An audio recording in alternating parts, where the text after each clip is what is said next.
জুলুমের বিরুদ্ধে, অন্যায়ের বিরুদ্ধে, বৈষম্যের বিরুদ্ধে আমাদেরকে লড়াই করতে হচ্ছে। গত বছরের জুলাই অগাস্ট বিপ্লব হয়েছিল বৈষম্যের বিরুদ্ধে, সেটা তো হওয়ার কথা ছিল না।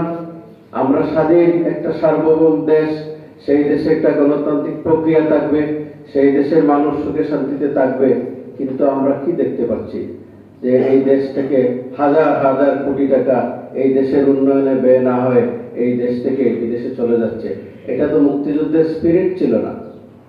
আমরা জাতি হিসাবে খুবই দুর্ভাগ্য, আমরা যাদেরকে এই মুক্তিযুদ্ধের নেতৃত্বকারী দল হিসাবে আমরা মনে করি, তাদের হাতেই এই দেশ থেকে হাজার হাজার কোটি টাকা পাচার হয়ে বিদেশে চলে গেছে। এই টাকা যদি আজকে আমাদের দেশে থাকতো, তাহলে আজকে আমাদের দেশ আরো অনেক উন্নত হতো।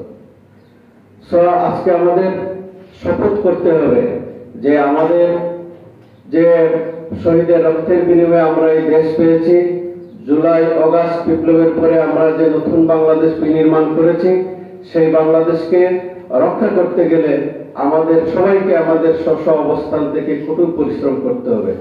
আমাদের সবার উপরে যে দায়িত্ব আছে, সেই দায়িত্ব আমাদেরকে পালন করতে হবে। শুধু দায়িত্ব আমাদের রুটিন মাফিক পালন করলে হবে না, সেই রুটিনের বাইরে থেকে আমাদেরকে কাজ করতে হবে। তাহলে আমরা আমাদের স্বাধীনতার সুফল পাব এবং যারা আমাদের এই দেশের জন্য, জাতির জন্য যারা জীবন উৎসর্গ করেছে, তারা তাদের আত্মার শান্তি পাবে বলে আমি বিশ্বাস করি। পরিশেষে আজকের এই অনুষ্ঠান যারা আয়োজন করেছেন, আয়োজকবৃন্দের প্রতি আমি কৃতজ্ঞতা জানাচ্ছি।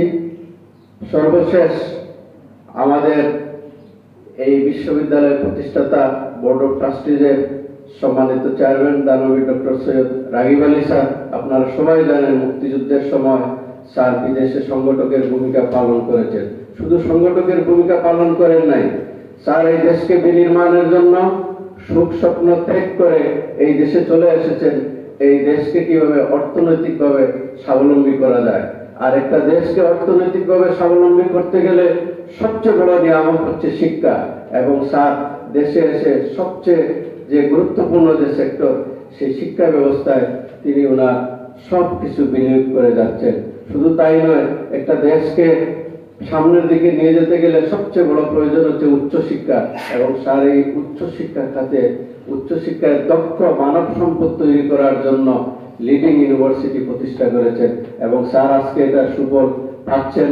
আজকে স্যার অনেক প্রাউড করে বলেন যে আমার এই বিশ্ববিদ্যালয় থেকে অনেক আইনজীবী, ব্যারিস্টার আজকে তৈরি হয়ে গেছে, এই বিশ্ববিদ্যালয় থেকে অনেক ইঞ্জিনিয়ার বের হয়ে গেছে, এই বিশ্ববিদ্যালয় থেকে অনেক স্কলার বের হয়ে গেছে। তো আমরা স্যারের জন্য দোয়া করি, স্যারের দীর্ঘায়ু কামনা করি, সুস্থ জীবন আমরা কামনা করি।